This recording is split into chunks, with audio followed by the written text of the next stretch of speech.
that.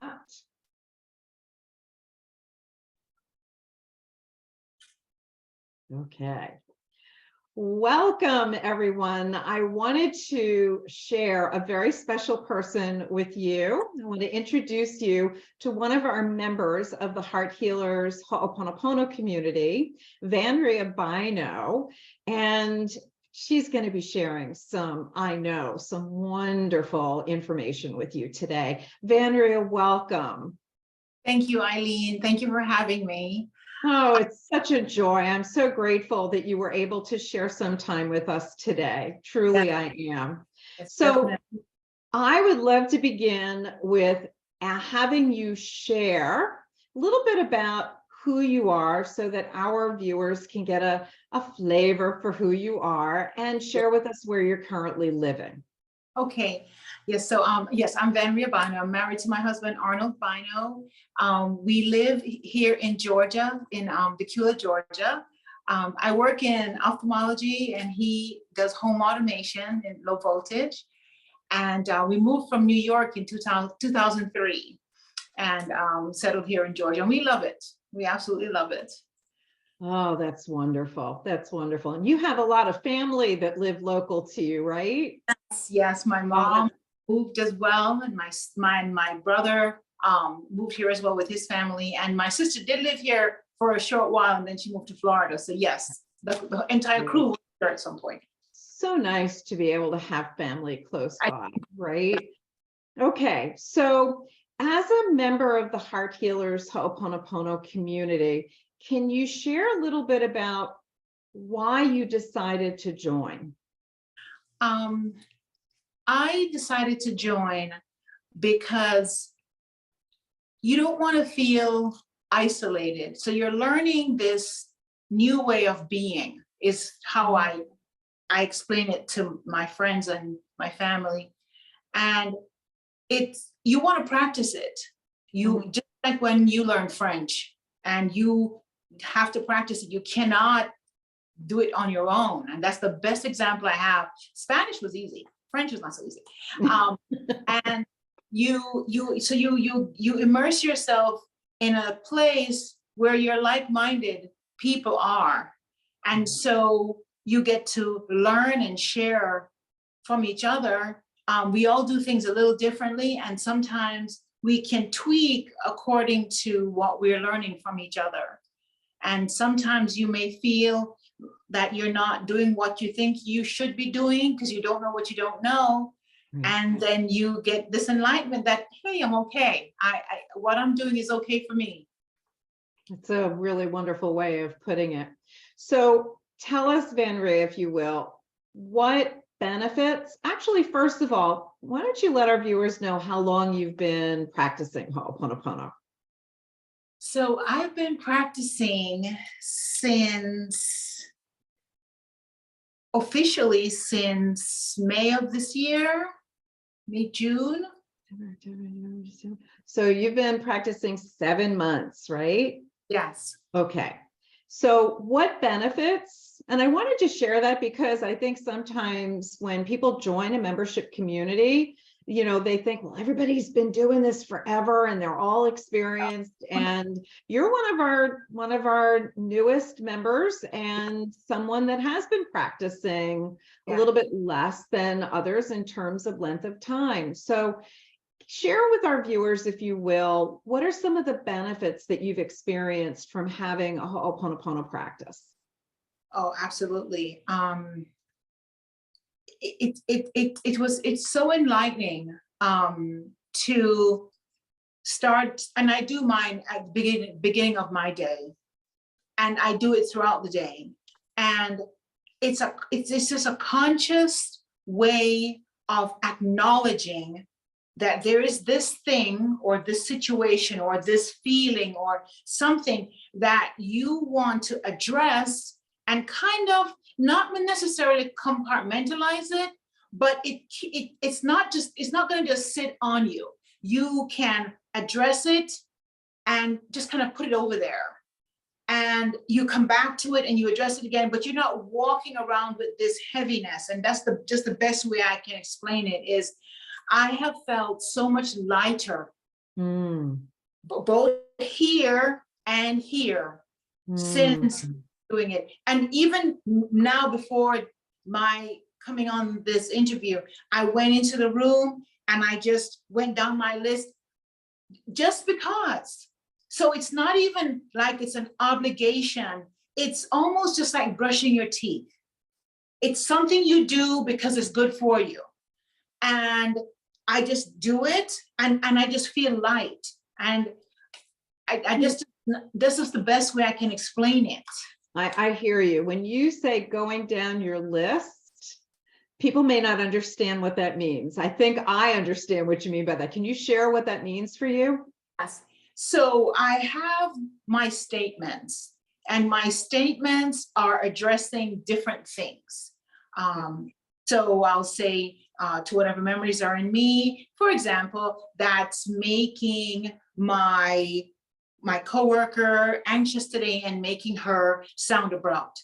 I love you. I'm sorry for giving thank you. And I have all these statements that I'll go down, and by addressing each one, it's taken care of. And I know now we'll walk around going, I wonder if she's okay. I hope she's going to be okay. No, because I've already cleaned, addressed, prayed, and this exercise that that I do all day, several times a day, it's not separate from my spirituality. I understand. Yeah. It overlaps, because the same way that I will, God, please help us to, it's the same thing. It's the same. It's not mutually exclusive of each other. I am not giving up one thing to do something else. It has actually opened up my portal to my relationship with my God. I love that you shared that, because I think that some people don't understand that Ho'oponopono is not a religion, right? That it is a philosophy of living. The ancient Hawaiians believed, and this is how they were brought up, that they were here to atone for everything that happened before they were born. Yeah. So to atone for, to say, I love you, I'm sorry, please forgive me, thank you, for everything that they identified as a problem, whether it be physical, emotional, mental, or spiritual, right? That was just natural for them. That's not natural for us. And so we do tend to, and some people do have a concern that it is a religion when it's not. And I love, Vanria, that you shared that it expands. What did you say? It opens your portal. Opened up my portal, and I'll tell you what. Love that. I use frankincense when I do my devotion. I have my diffuser, I have my frankincense, the room is quiet, because it states that you should go into a quiet place when you're going to do your devotion. So here I am doing these cleansing statements, I'm doing my affirmations, I'm doing my gratitude journal. It all ties together. And you don't walk out of that room the same. I don't care if you did it for an hour or 20 minutes. There's absolutely no way you can atone, acknowledge, take responsibility, pray over, however you summarize all of this, you don't walk out the same. And ultimately, that's you being loving to yourself, because we walk around with so much stuff that we have to juggle and clarify and fix and regurgitate and restart the whole process over the next day. While this way, you're just leaving it there. You're addressing it, and it's taken care of itself, because you're asking higher powers. I'm addressing this. My relationship with my own mom has just been phenomenal since my experience with this. And I try to pinpoint what it is that made it different, and I'm done doing that now. I'm just accepting it, writing this beautiful, beautiful feeling, because it works. It absolutely works. It all ties in to your spiritual, your it ties into the whole package, and it just makes you a better, more loving person. It makes you more loving to the people in your family. It makes you more loving to yourself, first of all, and just. Correct. Yeah, yeah, I like that. I like that. Did I hear you say that you also have utilized Ho'oponopono within your workspace environment? Yes, in my workspace, I work with a very strong team of people. We're all brilliant, and sometimes it might be it might be a little bit difficult to maneuver people who are all like-minded, and so some of us have to take the higher road, or we have to find ways to accommodate each other, and sometimes you just don't know how to do that. And so every single day I have my statements for making me focused, making me just more loving, more thoughtful. However, whatever is making person A, person B, or person C come off a certain way, whatever it is that's attributing to that. I love you, I'm sorry, please forgive me, thank you. And when I tell you the transformation that I have personally experienced in my department, unbelievable. Wow. Unbelievable. Wow. Yep. I love that. What I'm hearing you say, Vanria, is, and I love this, is that you have found so many different ways of applying this problem-solving process, and you've received a lot of different kinds of benefit as a result. And one of the things that everyone has seemed to be sharing as we've been doing these interviews is this this sense of coming into it being second nature, right? Can you speak to that? Because you've been doing this in such a short period of time. Do you have any recollection of how long it took before it felt like it was more second nature, rather than in the beginning where I imagine it didn't for you? Okay, so yes, after doing it for about a month, it just clicked. And when I talked to my sister about it, she said, it's because you were so receptive. This was not work for you. You subconsciously, you have been looking for something to round out your spiritual relationship. And so you're looking for things in the wrong places. Okay, so it so happens I got introduced to this. It just fit like a nice pair of clogs. It just fit, and everything is comfortable, and nothing in it felt strange or strenuous. Easy. And I have just so openly shared my supervisor on a daily basis. On a week or two ago, my supervisor and my manager were having a meeting with some bigwigs, and they were like, my manager was like, start doing your thing. Start doing your thing. And to somebody, they may have taken offense. I knew what she meant, because she knows how I really believe in what I'm talking about. And I did it, and she came out in the meeting, she says, oh, everything is fine, you can stop now. And it shows you, it's easy to embrace it. It's not some weird thing, it's not. It's not. I love it. I love it. One of the principles that you've just expressed in sharing that work situation is that it doesn't have to be a problem that you are addressing, although it's known as the ancient Hawaiian problem-solving process, right? But we can also utilize Ho'oponopono as a cleaning tool to pave the way of obstacles, which that's a perfect example of how it benefited that situation, like before you go into a meeting. E. Haleakala Hulen would say, and that's my teacher, would say that you can clean 24/7, right? But you can also clean before you're going to pick up the phone.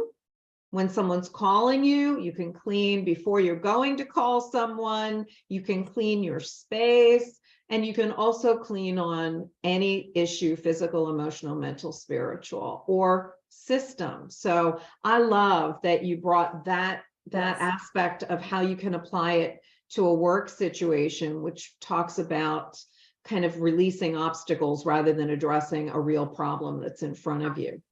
So you were doing your Ho'oponopono before you joined the Heart Healers Ho'oponopono community. Vanria, can you share a little bit about what your experience has been, or how being a part of the membership has benefited your Ho'oponopono practice? Yes. So yes, like yes, like I was saying earlier, you're doing this thing, we're going to call it a thing, and you feel good about it, and you just need to be in a community where you can hear how everyone else is doing with the practice. Right. You may have stumbling blocks, or you may think you have stumbling blocks, and it's to hear from like-minded people. It's just, just like people who are healthy eaters and healthy with exercise and going to the gym. You don't do these things on your own. You're always going to share your avocado recipe. You're going to say, hey, let's do some planks, let's do some squats, whatever. It's not a solo thing. So the same way that I will exercise on the phone with my sister on the elliptical, or I will share healthy meals with my other healthy eating people. This is my head thing, my heart thing. So I also need to be around those people so they can feed this and this. And so I know what I'm doing.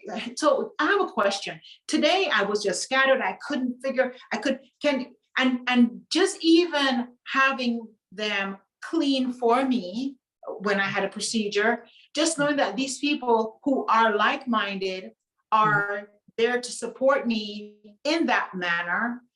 Just it goes back to that whole like-minded feeling of this is a community of people who share the same belief, the same standards, and we grow together. We get to grow together in this. I like that, because that's exactly how I've been experiencing this community as we are growing, because as you know, we're not even a year old yet, and it's really been a joy to watch everyone come more and more into their hearts. I mean, everybody's so heart-centered, but it's just wonderful to see everyone's loving presence with each other. I'm so grateful that you mentioned that. So, last question. If someone's watching this video, Vanria, and they're making that decision as to whether they want to join the Heart Healers Ho'oponopono community, what would you want to tell them to help them to make that decision one way or the other? Yes. When you do join, you're going to say, what took me so long? Or where this been? And that's how we kind of beat ourselves up. Why did I wait? I robbed myself of this opportunity. We jump into other things so willy-nilly with no consideration. We're just like, oh yeah, let's do this. But the things that matter, the things of the heart, the mind, the things that really, really, really matter, we are always a little hesitant. And so I feel that there has been a shift, because most of us now are so much more vocal about talking about this stuff and this stuff, that now people who are shy about being a part of something that is, you strip yourself. You're gonna just bear it all. You're gonna get to the point where you're comfortable and you can share openly, and you're gonna help and support each other on a regular basis, right? Whether it be with the texting or the phone calling or any way to do it. Right. But the apprehension is just because of how we were socialized. It's where, oh, no, head and heart stuff we don't do. But I just feel like there has been such a big shift now with people being more open to just, there's something missing, that they have the great job, they have all these things, that they're like, something is missing. And what is missing is you. You're missing. You're not present. You're not there experiencing any of that, because all you're doing is thinking about tomorrow, next day, how can I impress? What am I going to do? Oh my God, do I have 55 things of that you don't even need? So I feel there's been a shift with friends telling friends, sisters telling sisters. I mean, all these people that now are so aware of, it's time to take care of me. It's time to be loving to myself. And let me figure out what that is, because it's not all my shoes, it's not all my bags, it's not all my fancy things, it's none of this, not my job pays me well, it's not that. There is something else missing, and it's you. You are not present. You're not here being loving to yourself and people around you. And so what I'm hearing you say is that being a part of this community has reinforced that understanding for you, and it's given you a place to be able to express it that's safe and comfortable for you. Yeah. I'm grateful, because that fills my heart just knowing that, because that was the intention for the group. It was to incorporate conscious heart connection, because I'm known as the heart healer, right?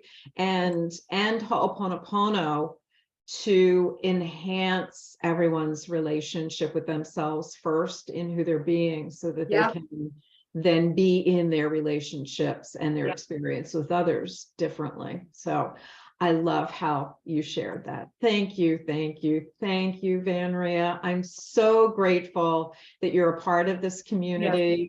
And thank you so much for taking the time to share what you love about this community with other people. I'm so grateful. Thank you, sweetheart. Okay, thank you.